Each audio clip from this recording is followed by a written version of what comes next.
Você já perdeu um jogo por conta dessa cravada de bispo no cavalo, dentro da italiana, dentro da Ruy Lopes ou se não dentro da Giuoco Piano, que são cravadas extremamente comuns em nível amador de jogo nas aberturas de peão-rei? Se a resposta para essa pergunta foi sim, então esse vídeo é um presente para você, porque hoje você vai aprender com ninguém mais, ninguém menos do que Garry Kasparov como punir de maneira adequada essa cravada, que na maioria das vezes é ruim para as pretas. É isso mesmo, tô chamando a cravada de ruim logo de cara, e você vai saber identificar quando ela é ruim e vai saber puni-la. Pois vamos lá, o jogo se inicia com o peão E4 por parte do Garry Kasparov, com as peças brancas, e E5 por parte de Sanil Matabik com as peças escuras. É um jogo de 1995, um dos raros jogos do Kasparov dentro da italiana, e o link para a partida está aqui na descrição caso você queira fazer uma análise posterior, tudo bem? Temos cavalo F3 atacando o peão G5, cavalo C6 defende o peão e bispo C4. A italiana, que é uma das aberturas mais raras aqui dentro do repertório do Kasparov, ele costumava jogar Ruy Lopes. No entanto, por incrível que pareça, eu estava dando uma olhada nas estatísticas e o Kasparov venceu 90% das vezes que ele jogou a italiana contra mestres na sua carreira. As raras vezes que ele jogava, ele ganhava, então dá pra ver que ele tinha um profundo entendimento da abertura, certo? Bispo C5 é a Giuoco Piano. Esse lance é um tanto quanto calmo, não ataca nada. Bota pressão no peão de F2, mas como não tem ameaça imediata nenhuma, as brancas não são forçadas a responder de maneira específica. Podem jogar várias coisas aqui. Podem jogar roque, podem jogar peão D3, podem jogar peão C3, cavalo C3, tudo aqui funciona, certo? E o Kasparov segue com a alternativa mais flexível, que é peão C3. Qual que é a ideia? A ideia é posteriormente jogar peão D4, também tirar essa casa de D4 aqui do cavalo e gerar uma rota de escape para esse bispo. Se em qualquer momento esse cavalo for atrás do bispo, por exemplo, cavalo A5 aqui é uma manobra um tanto quanto comum, depois de peão D6, o bispo tem um escape com bispo B5, bispo A4 e posteriormente bispo C2, certo? Então é um lance que prepara tudo isso. Cavalo F6 força as brancas a tomar uma decisão, porque o cavalo está atacando o peão de E4. Agora sim existe uma ameaça e, portanto, uma resposta específica é necessária. Ou você defende o peão com o peão D3, ou você joga peão D4 e contra-ataca o jogador de pretas, contra-atacando aqui principalmente o bispo e o peão dele de E5. Kasparov vai pela rota mais segura. Peão D3 é um pouco mais calmo. Agora estamos numa Giuoco Pianissimo, que em italiano significa jogo muito calmo. E o nome da abertura já te dá uma noção do que é que você vai jogar aqui, certo? Muito incentivadas nessa abertura são as manobras de peças, porque qualquer ataque que seja forçado logo cedo aqui provavelmente será ruim. Então temos peão D6 e bispo B3, que é um lance de aparência estranha para qualquer iniciante. Você está quebrando os princípios de abertura, movendo a mesma peça duas vezes, ao invés de fazer o roque, ao invés de desenvolver, ao invés de fazer um lance que aparentemente seria mais útil, mas esse é um lance que demonstra um profundo entendimento acerca dos temas da abertura.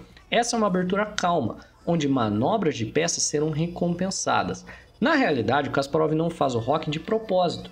Ele está convidando um erro do adversário, que seria uma cravada bispo G4, e é justamente o que o adversário faz. Em nível de mestre, hoje em dia, isso não seria jogado. Provavelmente o oponente jogaria roque, jogaria peão A6, ou se não jogaria bispo E6, propondo uma troca de bispos. No entanto, em nível amador, esse continua sendo o lance mais comum, e ele é um erro. Emanuel Lasker, o segundo campeão mundial de xadrez, e o campeão que reteve o título por mais tempo, foi 27 anos campeão mundial, já dizia, qualquer cravada que venha antes do roque do adversário tende a ser ruim. É claro que existem exceções, certo?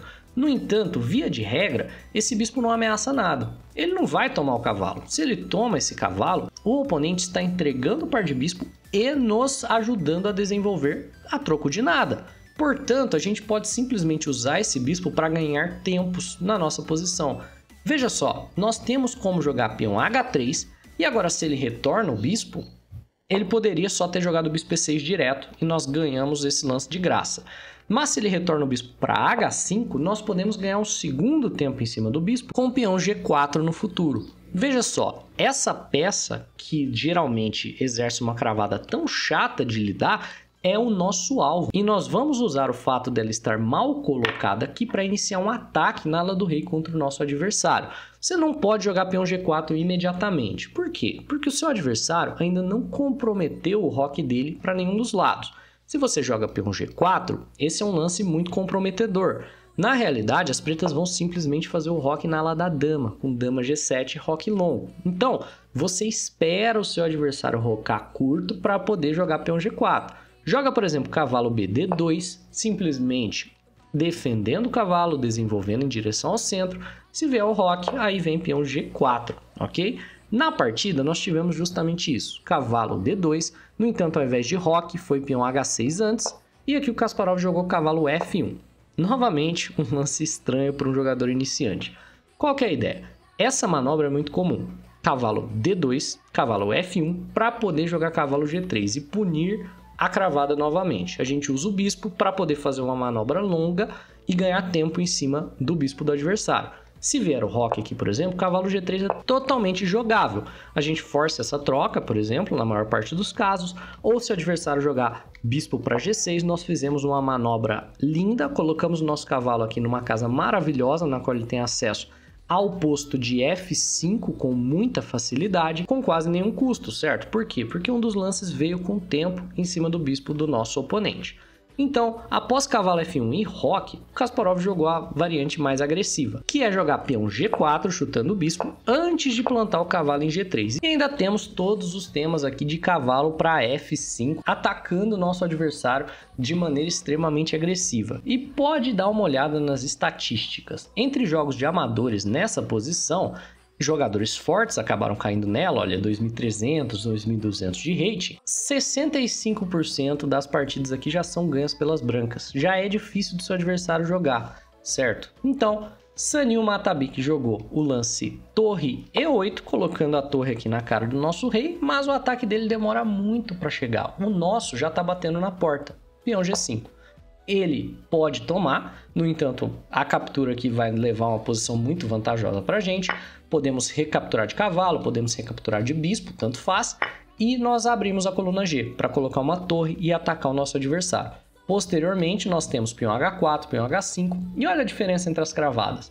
A nossa cravada veio depois do roque dele. Então, se ele tirar a dama, a gente pode só tomar o cavalo. E olha só o tanto que a posição dele fica comprometida, viu? Nós seguramos o nosso bispo até o roque para cravar ele direito, certo? E aqui a posição já está bem melhor para as brancas. Sanil Matabik não tomou esse peão. Ao invés disso, ele jogou cavalo H5, que é um lance inteligente. A ideia é propor uma troca de peças, uma vez que as brancas estão atacando. Se a gente troca peças aqui, a gente alivia um pouco a tensão. Por exemplo, cavalo toma cavalo é ruim para o nosso ataque, porque agora ele crava o nosso cavalo novamente, mas principalmente não temos mais aquele cavalo que nós gastamos tanto tempo colocando aqui na casa G3. Então, não é legal a gente aceitar essa troca sem ganhar algum tipo de vantagem. Então, por exemplo, se você quiser recusar uma troca dessa, que seja com cavalo para F5, colocando o cavalo numa casa útil.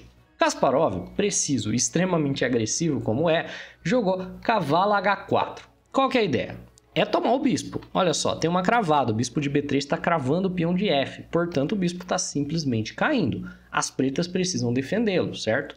Primeiro, as pretas seguem tomando o cavalo de G3, dobrando os nossos peões, não importa essa dobra de peões, uma vez que a gente vai usar a coluna F para atacar, e depois defender o bispo com o rei para H7. Seguiu então o simples ataque ao peão de F com torre F1. Torre F8 simplesmente defende o peão, e aqui o Gary simplesmente envolve mais peças no ataque, certo? O peão toma primeiro, e na sequência dama para G4, trazendo a dama para perto do rei. Em algumas variantes aqui é possível que esse bispo simplesmente fique pendurado, por exemplo, o bispo toma peão aqui, torre toma e dama toma bispo, seria uma possibilidade. Portanto, o Sanil oferece uma troca de damas. É claro que a troca de damas não é boa para as brancas, elas estão atacando, estão quase dando checkmate. Então, cavalo F5 simplesmente recusa a troca, bispo toma cavalo. Novamente, trocar peças por jogador que está sendo atacado geralmente é bom. Vai esfriar um pouco o ataque do oponente se ele não souber continuar da maneira correta. Por exemplo, poderia forçar uma troca de damas. É claro que a gente está falando do Kasparov, né? Então ele só tomou de torre e adicionou a torre ao ataque. Cavalo E7 tenta capturar a torre, ganhar qualidade, mas o Kasparov segue sacrificando aqui a qualidade, deixa tomar. E a posição aqui tá simplesmente melhor para as brancas. Ó, o peão tá caindo, posteriormente aqui vai ter um simples checkmate, não tem muito o que fazer. Portanto, a partida acabou por aqui. Você pode ver o tanto que o Kasparov faz parecer fácil esse tipo de ataque, mas na realidade é fácil, não é muito complicado. Você deve só saber que a cravada antes do seu roque vai te ajudar a ganhar tempos. Basta você jogar sempre o H3, pergunte para o seu adversário aonde o bispo dele vai. Depois de bispo H5, você pode jogar o que for, desenvolve suas peças. Cavalo D2, por exemplo, tem muita facilidade para depois, posteriormente, tirar sua dama. Se ele em qualquer momento faz o roque, você começa um ataque que vai se desenvolver com muita naturalidade, abrindo o rei do seu adversário sem ter que sacrificar nada. E se ele tomar o cavalo em qualquer momento, ao invés de voltar para H5, você simplesmente desenvolveu com tempo aqui na posição, tudo bem? Eu espero que daqui para frente, depois de ver esse vídeo, você fique feliz quando te cravarem de maneira ruim e você puna adequadamente os seus adversários. É isso, pessoal, espero que vocês tenham gostado. Dispara o like nesse vídeo, se inscreve no canal e até a próxima. E se você tem pretensão de melhorar no xadrez e gosta da maneira que eu explico, eu dou aulas particulares de xadrez, eu não cobro a primeira aula, então você não tem nada a perder. Vem me conhecer, me chama no e-mail que está aparecendo aí na tela. Um abraço e até a próxima.